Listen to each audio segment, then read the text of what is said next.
Muy buenas noches, doctores, doctoras, amigos y amigas. Bienvenidos a este espacio generado para todos ustedes por el Instituto de Capacitación Jurídica, ICJ, bien que genera pues siempre estos espacios de intercambio de ideas, de actualización, porque finalmente estamos ante una realidad tan compleja que nos va sorprendiendo día tras día. Y lo que nunca puede suceder, obviamente, con este público que sigue a esta importante institución es que no estén debidamente informados. Y más allá de que podamos tener discrepancias de pronto sobre los análisis que realizamos sobre diversas materias de coyuntura, lo importante es conocer esos puntos de vista y de pronto a partir del análisis crítico de cada uno, formarse su propia opinión. Bien, el día de hoy vamos a conversar sobre este proyecto de ley que para muchos naturalmente no era una sorpresa, vamos a decirlo así, porque ya se hacía venir de alguna forma que en la agenda de este gobierno estaba, por supuesto, la posibilidad de o una asamblea constituyente o por lo menos de poner en debate una nueva constitución. Pero ya tenemos el proyecto de ley, ya ha sido ingresado al Congreso de la República, nada más y nada menos, además que con carácter de urgencia, y hay un factor que lo explica, ¿no? Recordemos que este proyecto de ley lo que está planteando en buena cuenta es que en las elecciones municipales y regionales que están convocadas ya y que tendrían lugar el 2 de octubre, también se nos consulte sobre la posibilidad de convocar a una asamblea constituyente para que se encargue de elaborar una nueva constitución. Así que el día de hoy vamos a tratar de desmenuzar en alguna forma este proyecto de ley, tratar de comprender qué es lo que el Ejecutivo nos está planteando y también, por supuesto, dar nuestro punto de vista sobre la viabilidad o la pertinencia, en cualquier caso, de lo que plantea o propone pues, el presidente de la República en este proyecto de ley.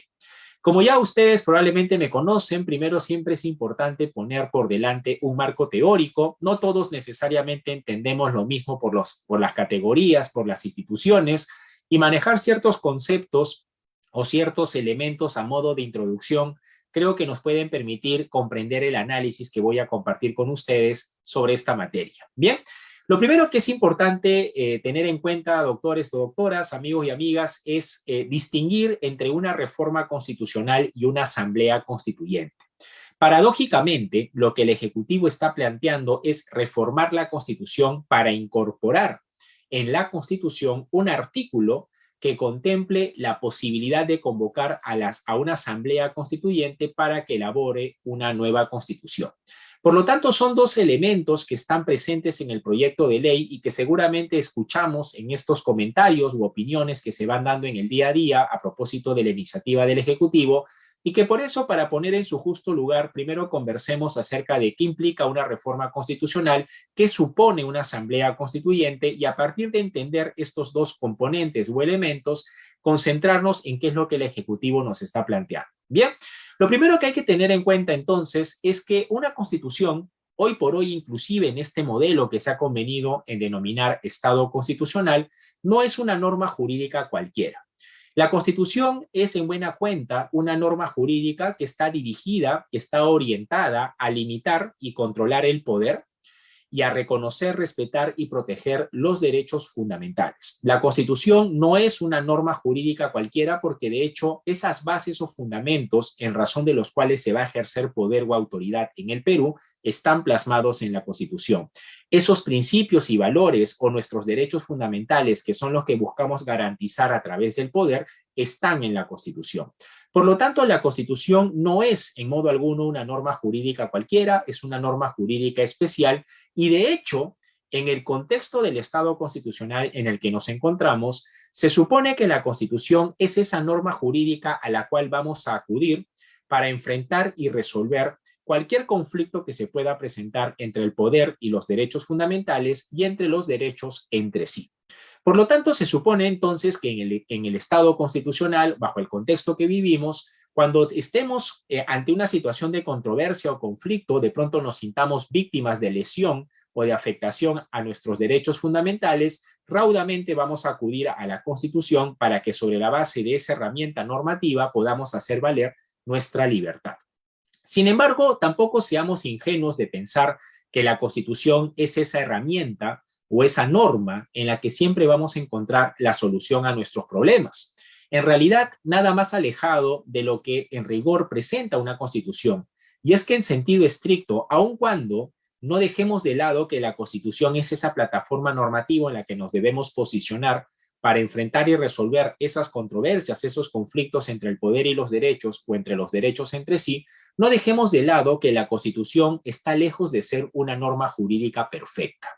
No dejemos de lado que la Constitución, reitero, no es esa norma jurídica completa, suficiente, plena, en la que vamos a hallar la solución, la respuesta a esos conflictos o controversias que van a asomar entre el poder y los derechos y entre los propios derechos entre sí. ¿Y esto por qué es así? Porque hay que tener en cuenta que sin perjuicio de que la Constitución sea una norma jurídica particular, también es una norma jurídica que presenta bastantes limitaciones. Y hay que decirlo porque acá no se trata de pintar las cosas en el mundo ideal, sino pintar las cosas como son para entender lo que está pasando en nuestro país. Y es que no hay que dejar de lado que la Constitución no es una norma jurídica perfecta porque presenta limitaciones. ¿Cuáles son esas limitaciones? Una Constitución, para empezar, se supone que es una norma jurídica que busca abrazar toda la compleja realidad de un Estado. Es decir, la Constitución es ese soporte de normas, de disposiciones, a partir o a través de las cuales toda la realidad de un Estado y de la sociedad en su conjunto está regulada. En otras palabras, para el particular caso peruano, se supone que en 206 artículos está resumida esa compleja realidad que nos rodea. Ya se pueden hacer ustedes una idea de que eso es pedir bastante a las disposiciones constitucionales. Una segunda razón por la cual decimos que la Constitución no es una norma jurídica perfecta, completa, suficiente, plena, es porque la Constitución hoy por hoy, con mayor razón inclusive, se reconoce que tiene una vocación de apertura. ¿Qué quiere decir esto? Actualmente somos mucho más conscientes de la diversidad que nos rodea, ¿verdad? Es decir, hoy por hoy somos mucho más tolerantes con quienes no solamente piensan distinto, sino que actúan diferente. Y esto es consecuencia de aceptar que no hay una sola opción política o no solo hay una opción valorativa con la cual convivimos. De hecho, hoy por hoy somos más conscientes de las distintas opciones políticas o valorativas presentes. Podemos estar todos de acuerdo con que el valor a promover es libertad. Podemos estar todos de acuerdo con que el valor a promover es igualdad. Pero ¿entendemos lo mismo por ese valor? ¿Entendemos lo mismo por libertad, por igualdad, por dignidad, entre otros?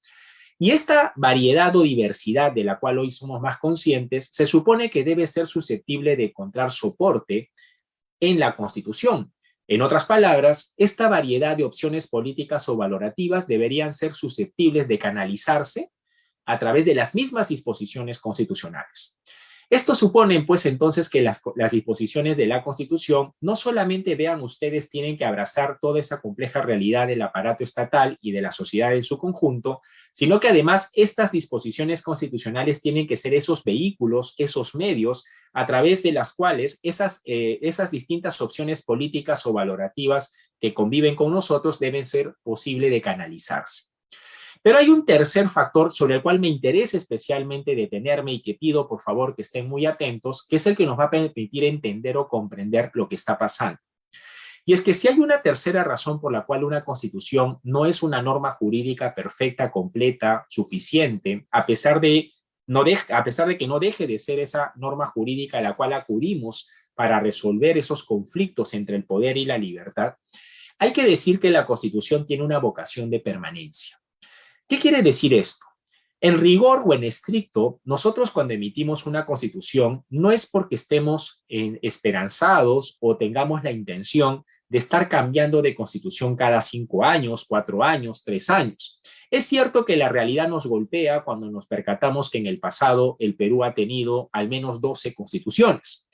Pero ya hoy por hoy, pues eso creo yo que ha sido superado y de hecho si se entiende en el contexto histórico en el que tuvieron lugar esas 12 constituciones, básicamente es el debate liberal conservador de los tiempos de la República, de los cuales seguramente muchos ya conocemos. Pero hoy por hoy se acepta plenamente que la dación de una constitución no es con el objetivo de estarla cambiando pues al poco tiempo, porque se busca que una constitución sea aquella norma jurídica que nazca y muera con el propio Estado al cual busca regular. Esto supone entonces que las disposiciones constitucionales deben ser capaces de adaptarse a las nuevas circunstancias, porque pretenden regular esa compleja realidad que mencionaba hoy y también mañana. Naturalmente esto es fácil decirlo, pero difícil hacerlo, porque en rigor las disposiciones constitucionales sí pueden quedar desfasadas de la realidad. Las disposiciones constitucionales podrían calzar hoy perfectamente con el entorno social en el que nos movemos, pero podría ser que ya no sea así en un futuro cercano. En otras palabras, podemos tener una constitución vigente, pero que de pronto en algún momento y en alguno de sus extremos deje de regir porque el escenario social, el escenario real, ha cambiado. Y esto una constitución lo sabe. Una constitución tampoco es tan ingenua de pensar de que siempre va a quedar inalterable, inmutable, sino que es perfectamente válido aceptar que una constitución debe ser pasible de adaptarse a esas nuevas condiciones y por lo tanto de modificarse. Es aquí donde cobra sentido una característica muy importante de las constituciones actuales, que es lo que se conoce como la rigidez.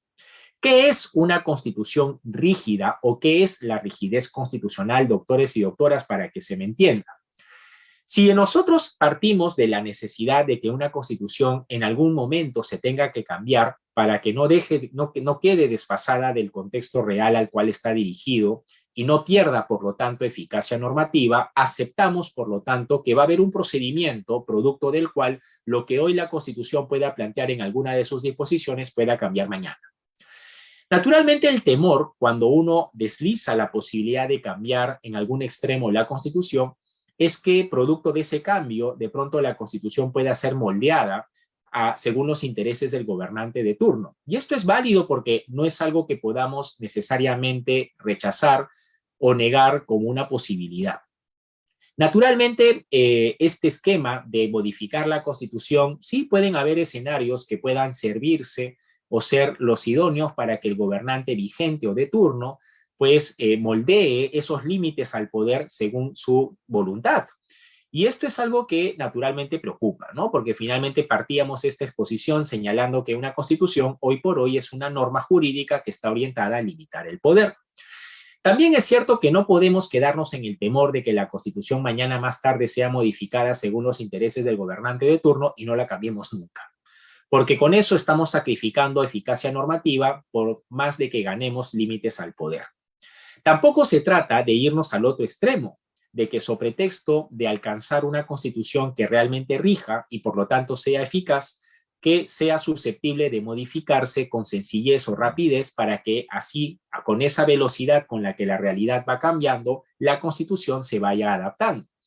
Ese extremo también es peligroso porque, como repito, podría ser que ganamos eficacia normativa, pero perdemos límites al poder. Por eso es que la rigidez constitucional o una constitución rígida se ubica en un punto intermedio entre estos dos extremos. Cuando hablamos de una constitución rígida, como de hecho se plantean las constituciones hoy por hoy en general, es porque aceptan que esas disposiciones que hoy contienen pueden modificarse en algunos de sus extremos con tal de adaptarse a las circunstancias que puedan asomar a futuro, pero para evitar que ese esquema, ese procedimiento de modificación o reforma de algún extremo de la Constitución se sirva finalmente como la oportunidad que estaba esperando el gobernante de turno para que se moldee a sus intereses, vamos a aceptar que la Constitución se pueda cambiar o modificar, pero lo vamos a hacer a través de procedimientos agravados o complejos, es decir, más difíciles, no como cualquier ley ordinaria o cualquier norma del sistema, sino de manera particular, de manera especial. Bien.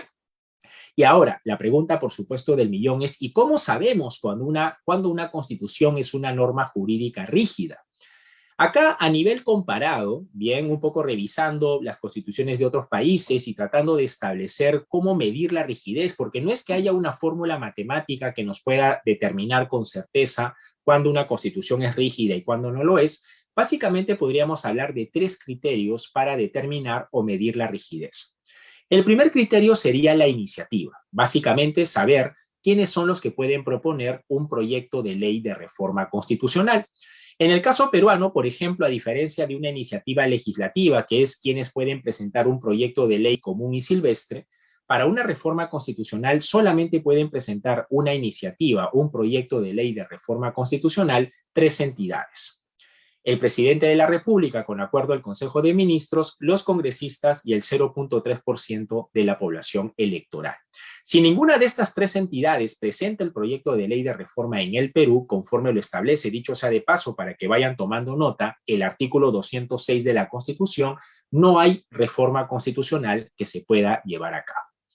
Un segundo criterio para determinar o medir la rigidez es el órgano competente, es decir, quién es el responsable de aprobar, de deliberar y aprobar ese proyecto, esa iniciativa de reforma constitucional. En el caso peruano, el artículo 206 de la Constitución es bastante claro. De hecho, parte de señalar que toda reforma constitucional necesariamente pasa por el Congreso. El tercer criterio para medir la rigidez tiene que ver con el procedimiento. En el caso peruano, por ejemplo, nosotros tenemos contemplados dos procedimientos. El primero, que también está en el artículo 206 de la Constitución, es que la reforma constitucional se apruebe con una mayoría absoluta del número legal de congresistas, o sea, 50% más uno, y un referéndum posterior.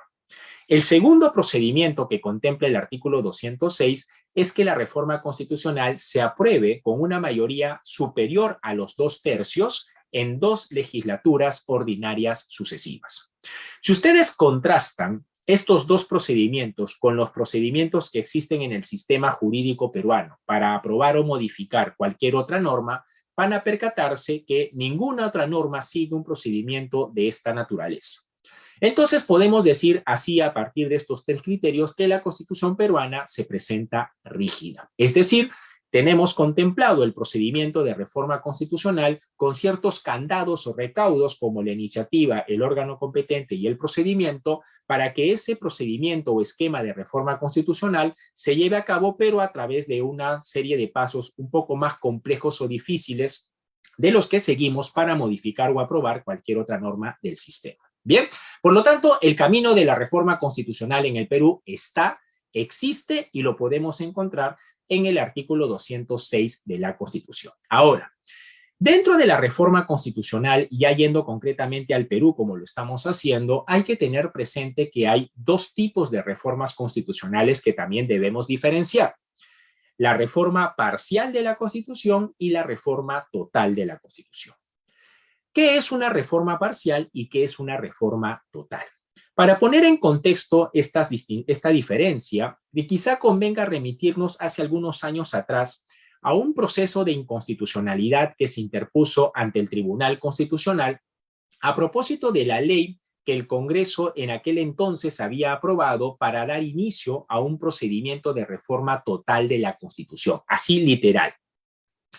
Esta ley 27.600, por cierto, si quieren tomar nota, esa ley 27.600 establecía que ese Congreso ordinario en funciones daba inicio a un procedimiento de reforma total de la Constitución, cosa que no fue bien vista por un colegio de abogados que presentó en una primera instancia un proceso competencial que luego se convirtió a un proceso de inconstitucionalidad y que producto del cual el Tribunal Constitucional planteó esta diferencia que voy a compartir con ustedes y que es importante para lo que vamos a comentar de este proyecto de ley, que es esta diferencia entre reforma total y reforma parcial. Para el Tribunal Constitucional, una reforma parcial implica o supone la modificación de algún extremo puntual de las disposiciones constitucionales. Por eso se llama reforma parcial, porque no supone una modificación o alteración de esos elementos estructurales o esos principios básicos o esenciales que soportan nuestro sistema jurídico o la organización del poder en el Perú, sino más bien reformas o cambios en algunos extremos de las disposiciones de la Constitución. De hecho, nosotros en el Perú, como seguramente muchos de ustedes saben, se han llevado a cabo ya diversas modificaciones parciales, es decir, se han hecho reformas, se han hecho cambios en algunas disposiciones de la Constitución. Para ponerlo algo en términos simples, en el pasado los militares y policías no pueden votar, pues ahora lo pueden hacer, producto justamente de que se modificó aquel extremo de la Constitución. Bien, ahora, ¿qué cosa es una reforma total entonces? Siguiendo la jurisprudencia del Tribunal Constitucional de aquella sentencia que resuelve este proceso de inconstitucionalidad que comentaba, una reforma total significaría modificar o cambiar esos elementos estructurales, esos elementos que sirven de soporte a la configuración del poder o al sistema jurídico en su conjunto.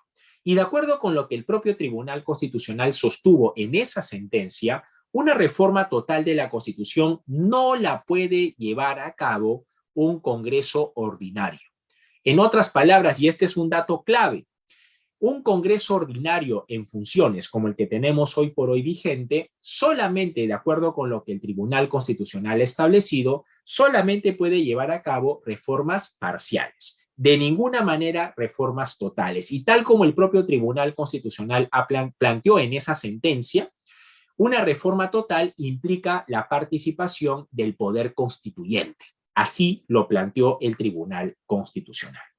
Es aquí entonces, doctores y doctoras, amigos y amigas, que necesitamos ingresar a un segundo tema clave. Ya hemos explicado, y espero que haya sido muy claro, el tema de la reforma constitucional, cuáles son las condiciones o razones de por qué se contempla la reforma constitucional, cuáles son los criterios para determinar su complejidad o rigidez, y esta distinción que acabamos de compartir entre reforma total y reforma parcial.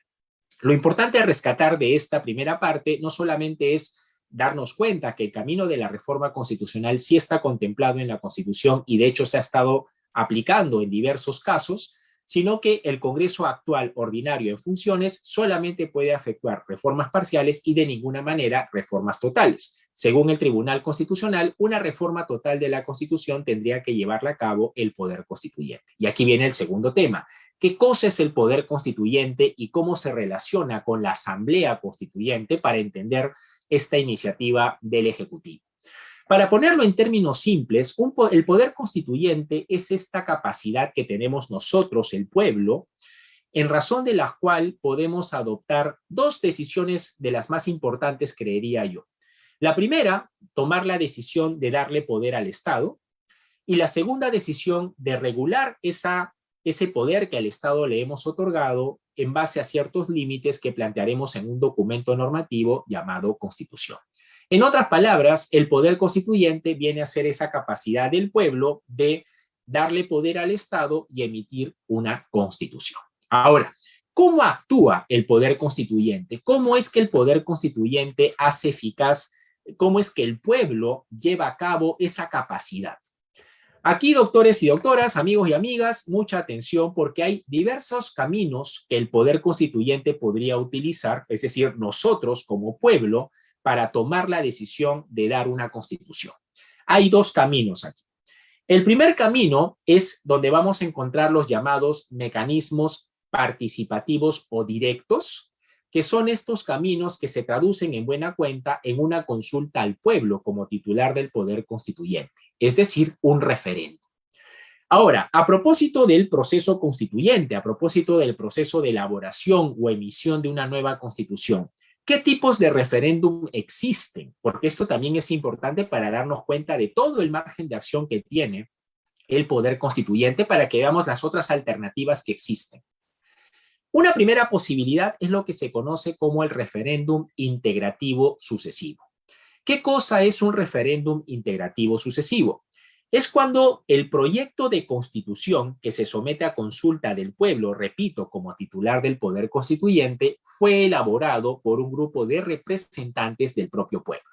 En otras palabras, se llama referéndum integrativo sucesivo porque integra una primera participación del poder constituyente, es decir, del pueblo, al elegir a los representantes que elaborarán el proyecto de constitución y luego hay una segunda participación del pueblo como titular del poder constituyente para aprobar ese proyecto de constitución.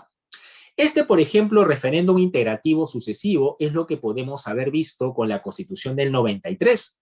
Recordemos que la Constitución del 93 fue elaborada por un Congreso Constituyente democrático cuyos representantes los elegimos nosotros y cuyo producto, como fue la Constitución del 93, posteriormente fue sometida a un referéndum que finalmente nosotros aprobamos, ¿no? Ahora, un segundo tipo de referéndum importante es el referéndum integrativo deliberativo. Este referéndum versa sobre una consulta que se le hace al pueblo como titular del poder constituyente, pero no en relación con un proyecto de constitución que haya sido elaborado por representantes, sino más bien el referéndum integrativo deliberativo es cuando en el marco de un grupo de representantes que están elaborando la Constitución se acude al pueblo para que como titular del poder constituyente tome posición sobre un tema. Por ejemplo, imaginemos que estuviéramos en un escenario de un congreso o asamblea constituyente y no nos ponemos de acuerdo si queremos un congreso unicameral o bicameral. Entonces preferimos acudir al poder constituyente, que es el pueblo, para que vía referéndum nos diga qué estructura para el Congreso prefiere. Y en función de lo que nos digan, pasaríamos a regularlo así en el proyecto de constitución que estamos elaborando. Bien, ese sería un ejemplo de referéndum integrativo deliberativo. Un tercer tipo de referéndum sería el llamado referéndum autónomo, que es un referéndum o una consulta al pueblo acerca de un proyecto de constitución que no ha sido elaborado por representantes, sino por una comisión o junta de notables, si se quiere. Por ejemplo, esto ocurrió en Chile. Cuando Pinochet ingresa al poder producto de un golpe de Estado, al tiempo ve la necesidad de elaborar una constitución y legitimar su autoridad. Para esto convoca una comisión o junta de notables cuyo producto luego somete a consideración del pueblo vía referéndum. Ese referéndum es un ejemplo de referéndum autónomo. Bien, como podemos ver entonces, el pueblo como titular del poder constituyente tiene una primera forma de hacer ejercicio de esa capacidad, que es a través de estos mecanismos representativos o indirectos. Un segundo escenario o forma a través de la cual puede actuar el poder constituyente es a través de los mecanismos representativos o indirectos, entre los cuales tenemos dos opciones: la Asamblea Constituyente y el Congreso Constituyente.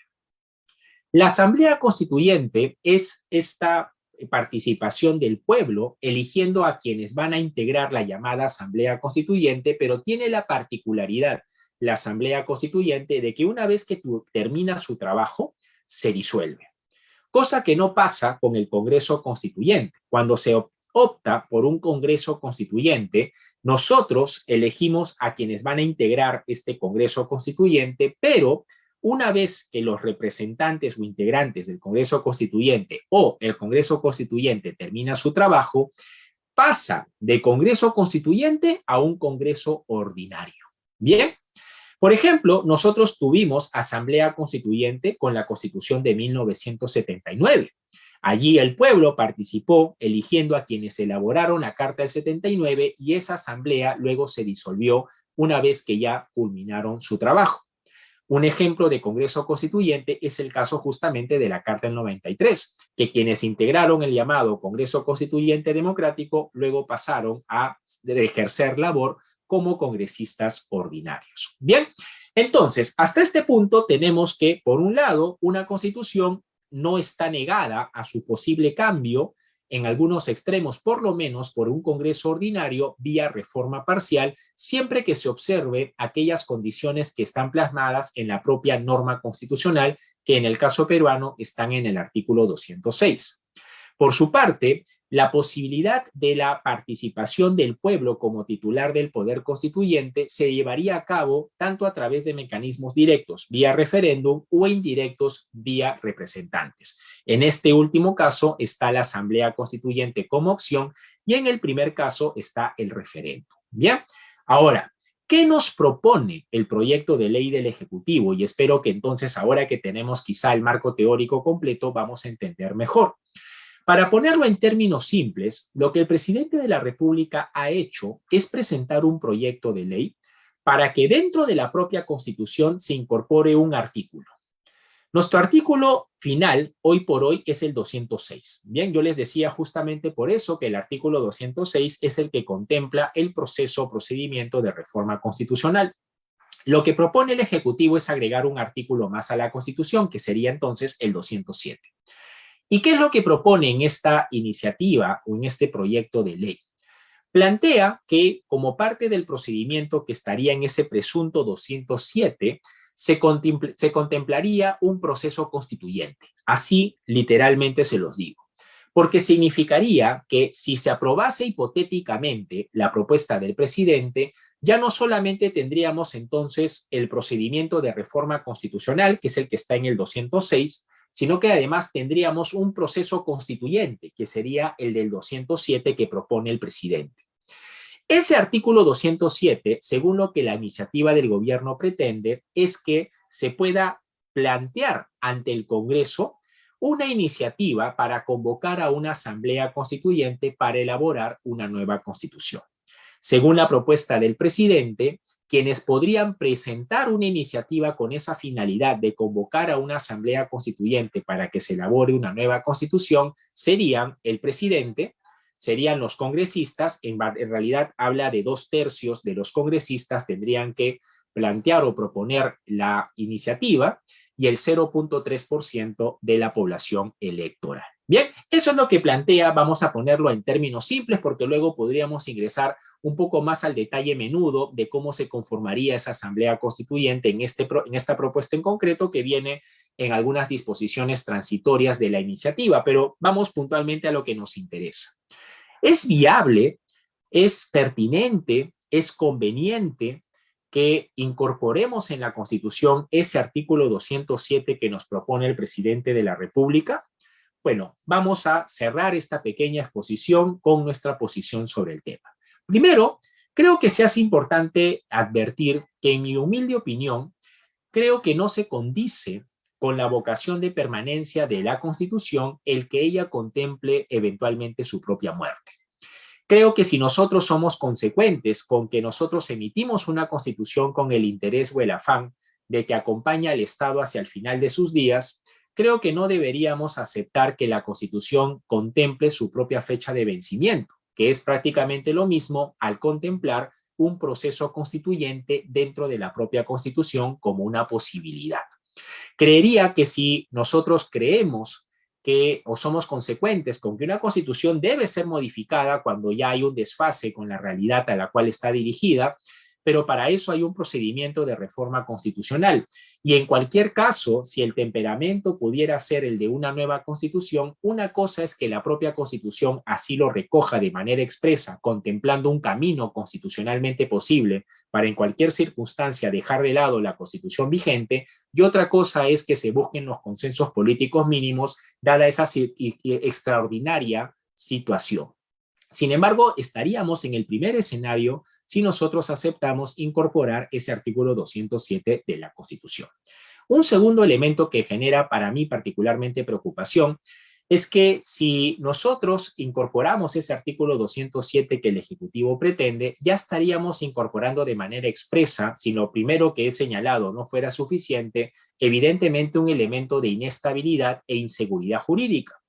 Porque un proceso constituyente, a diferencia de una reforma constitucional que, como ya he explicado, hoy por hoy solamente pueden ser de carácter parcial, por lo que el propio Tribunal Constitucional ha señalado, tener contemplado un proceso constituyente podría significar que en la propia Constitución está prevista la posibilidad de que las reglas de juego básicas sobre las cuales se ejerce poder o se ejerce nuestra libertad pueden ser eventualmente reformuladas. Y creo que esa puerta, por más grande o pequeña que nos pueda parecer, es un elemento que mina o que genera amenaza o peligro a la estabilidad o la seguridad jurídica que nosotros también como país necesitamos. Un tercer factor o elemento que nos podría también concitar interés a considerar de esta iniciativa es qué tan viable puede ser, es decir, ¿qué tantas posibilidades hay de que esta propuesta sea acogida por el Congreso? Sinceramente yo lo veo complejo. Obviamente en el ámbito de la política las posibilidades son infinitas y nos pueden llegar a sorprender mañana. Pero creería que es difícil porque, como he explicado, para que este artículo 207 se incorpore en la Constitución tendría que seguir el trámite que está en el 206, es decir, para que este artículo 207 pase a integrarse a la Constitución, estamos hablando de una reforma constitucional. Y para que una reforma constitucional se apruebe, tiene que necesariamente el Congreso estar de acuerdo. Esto significa entonces que inevitablemente, como toda reforma constitucional debe ser aprobada por el Congreso, la única forma de que este artículo 207 tenga por lo menos alguna posibilidad de estar presente en un futuro en nuestra Constitución sería que el Congreso actual así acceda. cosa que probablemente por el temperamento político, y esto por supuesto es un juicio de valor no estrictamente jurídico, sino, repito, político, probablemente no sea el escenario en el que se cuente con ese respaldo o apoyo que puedas avisorar de que esta iniciativa pueda tener esa acogida en el Congreso. Ahora, lo que también debemos preguntarnos es si este es el mejor escenario para presentar un proyecto de ley de este tipo, aun cuando también es un juicio de valor político, lo tengo que admitir, pero creo que se hace importante dentro de un espacio como este tener todas las aristas a la vista, no solamente los argumentos jurídicos, sino que de pronto tal vez políticos y, por qué no, hasta económicos. Y es aquí donde también me gustaría compartir con ustedes mi posición. Yo creo que hoy por hoy no es el escenario óptimo para dar inicio o ni siquiera dar una señal de que estamos evaluando ingresar a un proceso constituyente. Y lo voy a explicar por qué. Yo creo que hay elementos o condiciones mínimas que deberían observarse si se entabla un proceso constituyente, como por ejemplo la presencia de ciertos acuerdos o consensos políticos mínimos alrededor del propio proceso constituyente y de lo que una nueva constitución a futuro nos podría plantear, cosa que hoy creo que no hay, no lo existe. Deberíamos tener además una institucionalidad fuerte para que la nueva constitución no signifique desbaratar, deshacer lo que en buena cuenta institucionalmente hablando ha funcionado bien. Y finalmente creería que necesitas un escenario económico robusto que te soporte el proceso constituyente, porque ingresar a un proceso constituyente implica poner prácticamente en suspenso el país, porque literalmente estás revisando, replanteando y, ¿por qué no?, hasta reformulando, quién sabe, desde el modelo económico vigente hasta cómo se está organizando el poder político hoy y cómo se va a organizar mañana, sin perjuicio de los fundamentos y condiciones para el ejercicio de nuestros derechos fundamentales. Y como quiera que el país quede en suspenso, si hay un sector que se ve afectado cuando pasa una circunstancia de este tipo, es la economía. Y creería que ahorita el momento no es precisamente para agravar la situación económica. Creo que la inflación económica está literalmente comiéndonos. Creo que el valor de la moneda sol cada vez va cayendo y esto nos debería llevar a pensar si acaso la prioridad hoy por hoy no debería ser otra. Yo particularmente opino que la prioridad debería ser el de dar señales de seguridad y no de inestabilidad, dar señales de certeza y no de incertidumbre, y por lo tanto generar el espacio propicio para atraer más inversiones y promover empresa. Y lo digo porque creo que a veces no se tiene en consideración cómo realmente el solo hecho de promover inversión o empresa puede hacerle el bien a ese bolsillo de esa persona más necesitada que nos podamos imaginar. Y es que al final de cuentas, en tanto haya inversión y haya empresa, va a haber trabajo. Y si hay trabajo, va a haber ingreso. Y si hay ingreso, inclusive vean ustedes cómo hasta el Estado podría ganar, porque si hay más ingreso, hay más consumo. Y si hay más consumo, hay más pago de impuestos. Y si hay más pago de impuestos, hay más recaudación y consecuentemente más presupuesto que el Estado tiene para desarrollar mejor obra pública y brindarnos un mejor servicio. Pero si no tienes inversión y no tienes empresa, me temo que el escenario económico se puede agravar. Y créanme que es difícil promover o decir que el escenario peruano es propicio para atraer inversiones si es que estás ingresando o evaluando siquiera pasar por un proceso constituyente. Creo que por ello, inclusive la variable económica y concretamente la variable incertidumbre, que es una variable en la economía, creo que en este escenario, hoy por hoy, no está en una condición óptima para que tú además agraves el esquema ingresando a un proceso constituyente. Ahora, para terminar, probablemente una de las dudas que pueda asomar en la cabeza de alguno de los doctores, doctoras, amigos y amigas que me acompañan es si acaso el Ejecutivo podría plantear una cuestión de confianza en relación con este proyecto de ley de eventualmente reformar la Constitución para incorporar la Asamblea Constituyente. Acá la respuesta, y digo con cierta sonrisa, afortunadamente, por lo menos si somos respetuosos de la institucionalidad y del marco normativo vigente, la respuesta es que no puede hacerlo. Y es que el año pasado ya el Congreso de la República aprobó una ley en la que planteó de forma expresa que las iniciativas legislativas sobre las cuales el Ejecutivo puede plantear cuestión de confianza solamente pueden ser aquellas que están vinculadas con las competencias propiamente del Poder Ejecutivo.